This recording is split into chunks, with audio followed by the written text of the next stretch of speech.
चितळे बंधू 75 वर्षांच्या आपुलकीचं एक नवं नातं.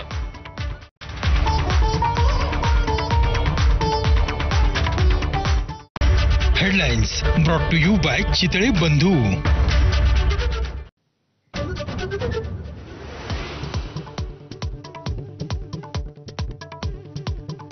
मस्साजोग ग्रामस्थांचं आजपासून अन्नत्याग आंदोलन. फरार कृष्णा आंधळेला अटक करा, आरोपींना शिक्षा देऊन देशमुख कुटुंबियाला न्याय देण्याची मागणी.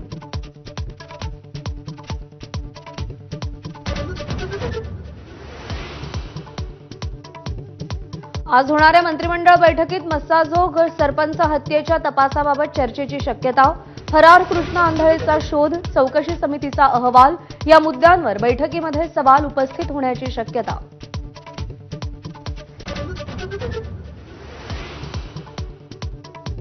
संतोष देशमुख हत्या प्रकरणावरून शरद पवारांचा धनंजय मुंडेंवर निशाणा. आत्मसन्मान असलेली व्यक्ती पदावर राहणार नाही, मात्र नैतिकता आणि यांचा काही संबंध दिसत नाही, शरद पवारांचा टोला.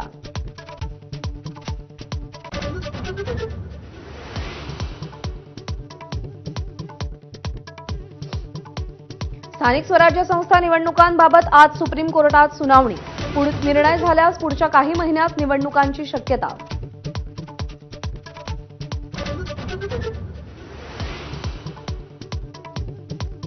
आज ठाकरेंच्या शिवसेनेच्या नेते उपनेत्यांची आढावा बैठक. पक्ष संघटना अधिक बळकट करण्यासाठी ठाकरेंच्या नेत्यांचा राज्यभर दौरा.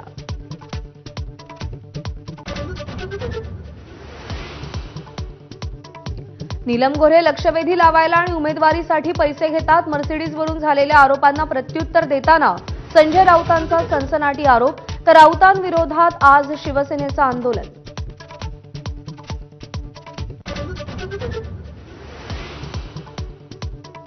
साहित्य संमेलनात बोलताना काही मर्यादा पाळाव्यात. मुख्यमंत्र्यांनी नीलम गोऱ्हेंचे कान टोचले. साहित्यिकांनीही पार्टी लाईनवर कमेंट करणं योग्य नसल्याचीही फडणवीसांची टिप्पणी.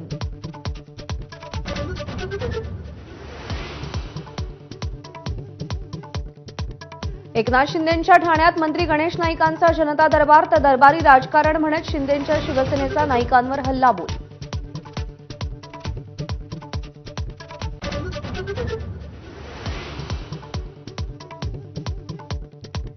न्यू इंडिया बँकेकडून 27 फेब्रुवारीपर्यंत 25,000 रुपये काढण्याची ग्राहकांना मुभा.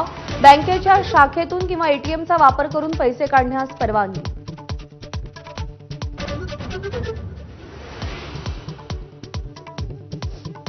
पुढील 2 दिवस मुंबई ठाण्यात कोकणात उष्णतेची लाट येणार. मुंबई हवामान प्रादेशिक केंद्रानं अंदाज वर्तवला.